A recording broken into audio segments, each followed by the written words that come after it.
الكريم أما بعد أعوذ بالله من الشيطان الرجيم بسم الله الرحمن الرحيم يا أيها الذين آمنوا استجيبوا لله وللرسول إذا دعاكم لما يحييكم واعلموا أن الله يحول بين المرء والقلب وأنه إليه تحشرون. قال تبارك وتعالى إنك لا تهدي من أحببت ولكن لا يهدي من يشاء وهو الأعلم بالمهتدين. وقال تبارك وتعالى في مقام آخر ولكن جعلناه نورا نهدي به من نشاء من عبادنا وإنك لتهتدي إلى صراط مستقيم. صدق اللہ مولانا العظیم. درود شریف پڑھیے.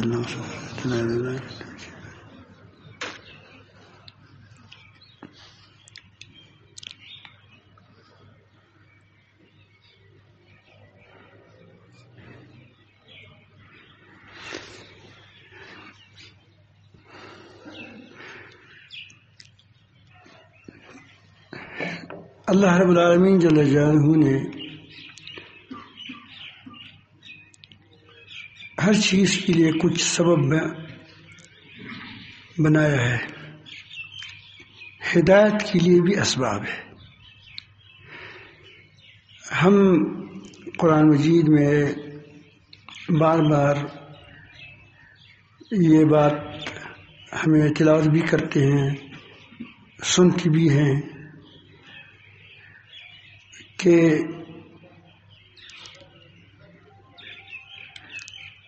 لیکن اللہ یہدی من یشاء.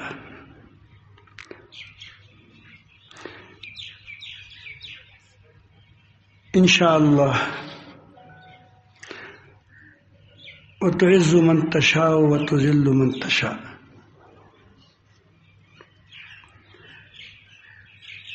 یہاں بھی میں نے آپ کو سامنے کچھ آیات تلاوت کی.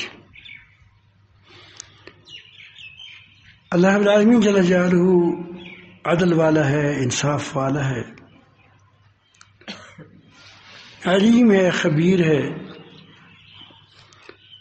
وہ ہر انسان کی جذبات، حالات، وساوس اور اس کی رجحانات، میلانات کو خوب جانتا ہے. آگے کیوں کیسے پیدا ہوتے ہیں وہ اللہ تعالی ہی جانتا ہے. بہت سی چیزیں ایسی ہوتی ہیں، حقائق کہ جسے ہم نہیں جانتے، لیکن ایک حد تک اللہ العالمین جل جلالہ نے ہم کو مکلف بنایا ہے.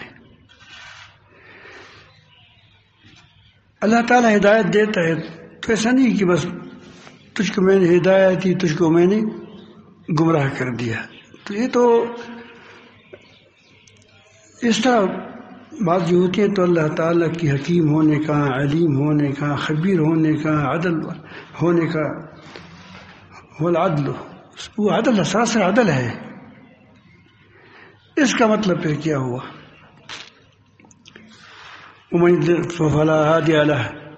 جس کو اللہ تعالیٰ گمراہ کرتا ہے تو اس کو کوئی ہدایت نہیں دے سکتا. تو جب گمراہ خود کر رہے تو پھر انسان سمجھتا ہے کہ میرا کیا قصور ہے. جب ہدایت وہ جس کو چاہتا ہے گمراہ کرتا ہے تو اس میں انسان کی پھر کیا مکلف کیوں ہوا؟ مکلف تو اس چیز کا ہوتا ہے کہ انسان کی کنٹرول میں تو ہو، انسان کے ہاتھ میں تو ہو. جب ہمارے ہاتھ میں ہی نہیں ہے تو کیا اللہ تعالیٰ ہمارے ایسی چیزوں کو پابند کرتا ہے؟ لا یکلف اللہ نفسا الا وسعها. یہ تو اصولی بات ہے کہ اللہ تعالیٰ کسی کو مکلف نہیں کرتا ایسی بات کا جس کو بس میں نہ ہو. تو ہدایت کے اسباب کو بروئے کار لانے سے اللہ تعالیٰ ہدایت دیتا ہے. ہدایت کوئی آگے اللہ تعالیٰ تقدیر کو ہم نہیں جانتے، وہ خدا جانتا ہے، اللہ تعالیٰ جانتا ہے. لیکن ہدایت کے اسباب ہیں، وہ ہے طلب حق. طلب حق یہ ہدایت کا سبب ہے. آپ قرآن مجید میں ڈھونڈیں تو اللہ تعالیٰ کئی جگہ مختلف جگہوں میں یہ بات آپ کو سامنے آ جائے گی کہ اللہ تعالیٰ رجس گندگی ان لوگوں پر پھینکتا ہے جو لا یعقلون ہے، ان عقل سے کام نہیں لیتے. اور کبھی یہاں آپ دیکھیں اللہ تعالیٰ فرماتے ہیں اے ایمان والو، اے ایمان والو، اللہ اس رسول کا حکم مانو. اذا دعاکم، جب تم کو بلائے، اللہ تعالیٰ کی طرف بلائے، کسی چاہو کام کے لیے بلائے، لما یحییکم، جس میں تمہاری زندگی ہے. ان انبیاء علیہ السلام کی تعلیمات انسان کے اندر ایک نئی روح پونگتا ہے، اور انسان کے اندر جو اللہ تعالیٰ نے وَنَفَخْتُ مِن رُوحِي فِيهِ مِن رُوحِي وَنَفَخْتُ فِيهِ مِن رُوحِي، جب اس میں روح میں پھونکوں تو اس کو سجدہ کرو. اس روح کو جلا دینے والی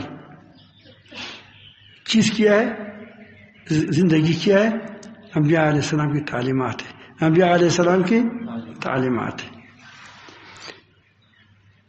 اب اگر آدمی اس اخلاص سے عمل کرے گا تو وہ اس کو حاصل ہوگا نہیں ہوگا؟ یہ تو نہیں کہ اخلاص سے وہ عمل کرے کہ ہوگی نہیں بس میری تمہارے بارے میں یہ کہا ہے. اللہ تعالیٰ ایسا نہیں کرے گا. اب اللہ تعالیٰ جل جلالہ ایک حقیقت بیان فرماتا ہے، ایک اصول بیان فرماتا ہے. وَاعْلَمُوا، جان لو، اس حقیقت کو جان لو، یقین رکھو، ان اللہ یحول بین المرء وقلبہ، اللہ آدمی اور اس کی دل کے درمیان آڑ بن جاتا ہے. کیوں؟ ورنہ پھر بے شک اللہ تم اس طرف جمع کی جاؤ گے. اس آیات سے پہلے اللہ تعالیٰ ایک بات فرماتے ہیں.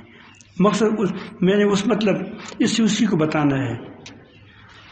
اللہ تعالیٰ فرماتے ہیں ان شر الدواب عند اللہ الصم البکم الذین لا یعقلون،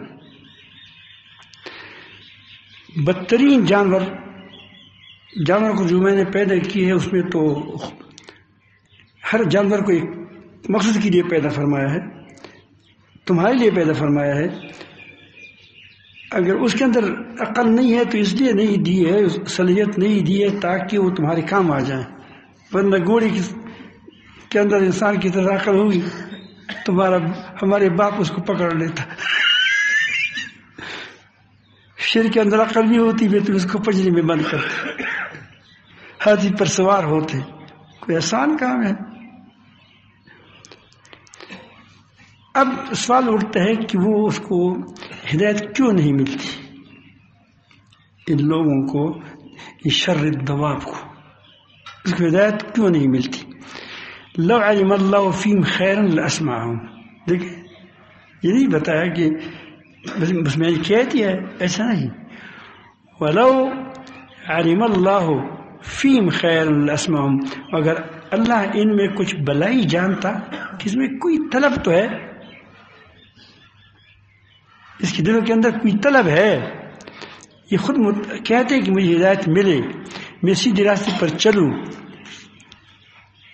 فطرت اس کی فطرت جو فطری عقیدہ ہے انسان کا، جس پر انسان پیدا کیا گیا ہے، اس کی طرف متوجہ تو ہو جائے.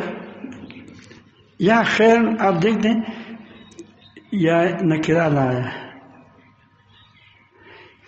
تھوڑا سا بھی خیر، کچھ خیر، کوئی خیر بھی اس کے دلوں میں میں دیکھتا، اللہ تعالیٰ کی جانتا کہ اس کے اندر خیر ہے. لاسمعہم، پھر تمہاری بات ان کو میں اس کو سنا دیتا. دل اس کی بات دل سن لیتے، لیکن دل بہرے ہیں، وہ طالب نہیں ہے. وہ دل طالب ہوتا ہے جو وہ دل سننے والا ہوتا ہے، دیکھنے والا ہوتا ہے جو طالب ہو. جب طالب ہوگا تو یوں ہی بولے گا کہاں حق ہے، کہاں حق ہے، کہاں. جب تم کسی پر عاشق ہو کیسے جانگتے ہو ادھر ادھر.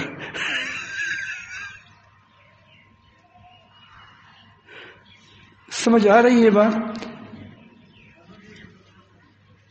چونکہ ہم مال کی شہدائی ہے، عزت کی شہدائی ہے، منصب کی شہدائی ہے، کیسے جھانکتے ہیں ہم اس کی طرف؟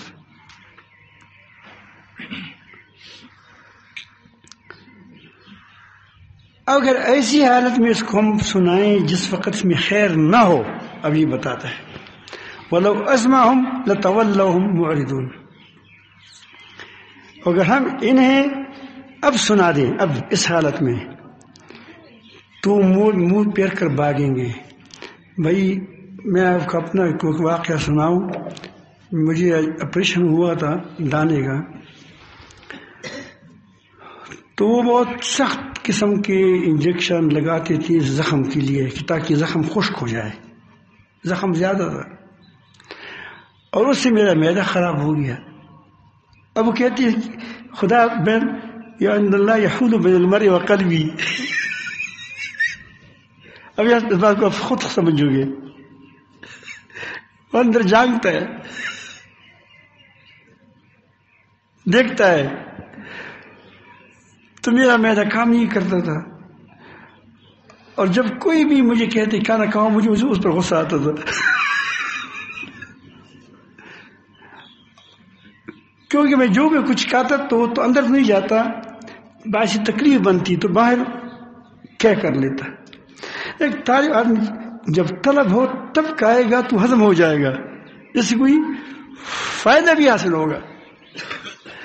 جب اس کو اس کا معدہ اس قدر خراب ہے کہ اس طرح پانی پیے تو پانی کے ساتھ پانی تو نکل جائے، اس کے ساتھ کیا ہو دوسری جو کچھ خوراک کیا وہ بھی نکل جائے، تو اس پانی کو کوئی فائدہ ہے؟ اللہ تعالیٰ غیر مفید کام نہیں کرتا، فضول کام اللہ تعالیٰ نہیں کرتا، کہ جو آدمی طالب نہ ہو اوپر سے کہو کہ میں تم کو ہدایت وہ ڈیلتا ہوں، پیسہ دیتا ہے، باپ مر گیا لکھپتی بن گیا آدمی، بڑا وراثت میں مل گیا، لیکن ہدایت نہیں دیتا۔ اس طرح سب کچھ ہے، ہدایت کے لیے طلب ضروری ہے، طلب دعا کرنے کہ اللہ پاک ہمیں طلب پیدا کرے، یہ دعا کرے، طلب کی دعا ہی طلب ہے، کیا ہے؟ طلب کی دعا ہی طلب ہے، آدمی جس چیز کا طالب ہوتا ہے وہی مانگتا ہے۔ آپ مال کیوں مانگتے ہو؟ یا اللہ مال دیتے، پیسہ دے دے، یہ مال کا طالب ہو۔ اگر آپ طلب کے طالب ہو تو طلب تمہارے اندر پیدا ہو جائے گا، ایسا نہیں کرے گا کہ طلب کی دعا کرو تو اللہ تعالیٰ تم کو طلب نہیں دے گا، دنیا تو شاید ملے نہ ملے، طلب ہدایت دے گا جب تم طالب ہو، یا اللہ مجھے ہدایت دے۔ بات بات کہتے ہیں نا، ہدایت کے اسباب بھی پیدا فرما دی، ایسے ہدایت کی، یا اللہ مجھے بیٹا دے دے، یا اللہ مجھے بیٹا دے دے۔ تمہارا مطلب کیا ہوتا ہے کہ شادی بھی دے دو، بیٹے بھی دے دو، یہ نہیں کہ میری آنکھوں سے پیدا ہو جائے۔ سب کچھ ہے، سمجھ گئے؟ ہاں، خطا ہی مت کرو، نلوں کو خطا کرو۔ اب دیکھیں، ہاں انک لا تہدی، نبی کریم صلی اللہ علیہ وسلم کو اللہ تعالیٰ فرماتے ہیں تم ہدایت نہیں دیتے، ہدایت پر چلا نہیں سکتے، ہدایت تو دیتا ہے، انک لا تہدی الی صراط مستقیم، تم صراط مستقیم تک تو کیا کی طرف رہنمائی تو کرتے ہیں کہ سیدھا راستہ ہے، لیکن میرے چلنے کی جو سٹیم ہے، قوت ہے، وہ تمہارے ہاتھ میں نہیں ہے۔ من احببت، جس کو تو چاہے اس کو تو ہدایت نہیں دے سکتا، ہاں ولیکن اللہ یہدی من یشاء، اللہ تعالی جل جلالہ جس کو چاہے اس کو ہدایت دیتا ہے۔ پھر کیا وجہ کیا ہے؟ وجہ یہ ہے وہ اعلم بالمہتدین، وہ ہدایت کی طالبوں کو جانتا ہے۔ ہدایت پانے والا کیا مطلب؟ ہدایت کا طالب ہوگا تب پائے گا، ڈھونڈے گا، جو ہدایت کو ڈھونڈنے والوں کو جانتا ہے، ہدایت کو پانے والوں کو، ہدایت یافتہ کو جانتا ہے۔ سب کچھ ہے، خطا کی رحمہ، میں بات ایک وجہ سے کہہ رہا ہوں، وہ آپ کو میں بتاؤں گا بعد میں۔ اللہ تعالیٰ فرماتے ہیں کہ یہ بات میرے خیال میں صاف ہو گئی ہے، مزید اس میں آپ کو مزید میں آپ دیکھ لیں، آپ کو یہی بات سامنے آ جائے گی، کہیں اجمالاً کہیں تفصیلاً آئے گی۔ جو طلباء علماء فارغ ہوتے ہیں اس کو طلب ختم ہو جاتا ہے، تو ٹپر جھوٹ سی وہی شلغم بن جاتا ہے۔ اس کے بعد وہ طالب نہیں رہتا، وہ کہتے ہیں میں عالم ہو گیا۔ جب کہتے ہیں کہ میں عالم ہو گیا طلب ختم ہوا، طلب ختم ہوا تو کیا ہوگا؟ علم کے دروازے بند ہو گئے۔ اس سے ایک آگے اور بات کروں گا، جن لوگوں کو کوئی شیخ اجازت دیتا ہے کہ تم کو اجازت دی گئی، اب وہ کہتے ہیں کہ میں پورا خیل ہو گیا، میں کیا ہو گیا؟ پورا ہو گیا۔ جب یہ پورا ہو گیا تو طلب ختم ہوا پورا ہونے کا، جب طلب ختم ہو گیا تو کیا؟ اس کا ہاضمہ خراب ہو جائے گا۔ سب پوچھ رہے کا پوچھنا ہے، تو جب تک تمہارے اندر طلب علم کی طلب ہوگا، ہدایت کی طلب ہوگی، روحانی ترقی کی طلب ہوگی، اخلاقی بہتری کی طلب ہوگی، اخلاقی ہدایت میں ساری چیزیں آ جاتی ہیں کہ آپ طالب رہو گے تو تمہاری ترقی ہوتی رہے گی حتی یات یقین، جب موت تک یہ تم سے طالب ہونا ہے۔ ہر وقت آپ کو یہ سمجھے کہ میرا دم ٹھیک نہیں ہوا، میرے کتے کا دم ہے وہ ٹھیک نہیں ہوا۔ اگر آپ اسی حالت پر ہوں گے تو انشاءاللہ آپ کی ترقی برابر جاری رہے گی۔ اگر آپ نے اپنے آپ کو سمجھا ہم اس کو پورا خیل کے دیں، پورا کہ میں پورا ہو گیا، ہم مجھے کسی ہدایت کی مزید اصلاح کی ضرورت نہیں ہے، تو سمجھو کہ تمہاری گرنا شروع ہو گیا۔ تو آپ ہمیشہ اپنی اصلاح کی فکر کریں۔ میں نہیں کہا ہم لوگ بیعت کریں کسی، کوئی بیعت فرض نہیں ہے، واجب نہیں ہے، اصلاح فرض ہے۔ اصلاح کیا ہے؟ اصلاح فرض ہے، اور اصلاح دائمی چیز ہے۔ کیا ہے یہ؟ دائمی چیز ہے کہ انسان برابر کوشش کرتا جائے، برابر کوشش کرتا جائے، تو اور جتنا آگے جائے گا اتنا اپنے آپ کو کم پائے گا۔ وجہ یہ ہے کہ اتنا اس کے دل پر اللہ تعالیٰ کی بڑائی کھلے گی، جتنی بڑائی کھلے گی تو اپنی رذائل سامنے آ جائیں گی، اپنی کمزوری سامنے آ جائیں گی۔ تو یہ جو اب ہمارے بزرگان دین کہتے ہیں کہ احکار یا فلان یا گناہ گار یا سیاہکار، تو یہ جھوٹ تو نہیں بولتی، یہ جھوٹ بولتے اگر کہتے ہیں کہ میں تو گناہ گار تو نہیں ہوں، سیاہکار تو نہیں ہوں، اور میں جو احکار تو نہیں ہوں، میں بہت بڑا ہوں لیکن لوگوں کو کہتا ہوں، یہ کیا ہو گیا؟ یہ جھوٹا ہو گیا، ریاکار ہو گیا۔ وہ سچ مچ اپنے کو ایسا سمجھتے ہیں۔ کبھی کبھی آپ پوچھیں کہ میں سچ مچ ایسا ہوں، ہم تو کہتے اگر سچ مچ ایسا نہ ہو تو پھر تو جھوٹ بولتے۔ تو ایک تو نا امید نہ ہو، یہ حالات آپ کے جتنے آپ آگے جاؤ گے روحانی ترقیوں میں، اتنا اپنے آپ کیا وہ اپنی ایمان پر ڈرو گے۔ پہلے تو گناہ سے ڈرتے تھے، اب آپ کو ایمان کا خطرہ ہوگا، ہر وقت تمہارا اس پر خطرہ ہوگا کہ یا اللہ بس میں ایمان ہی پر چلا جاؤں دنیا سے۔ بہت بڑی بات ہے، بہت بڑی بات ہے۔ اللہ تعالیٰ ہم سب کو اپنی محبت نصیب فرمائیں۔ سبق کا خیال سے کہ ہمیشہ طالب رہو، ہمیشہ طالب رہو۔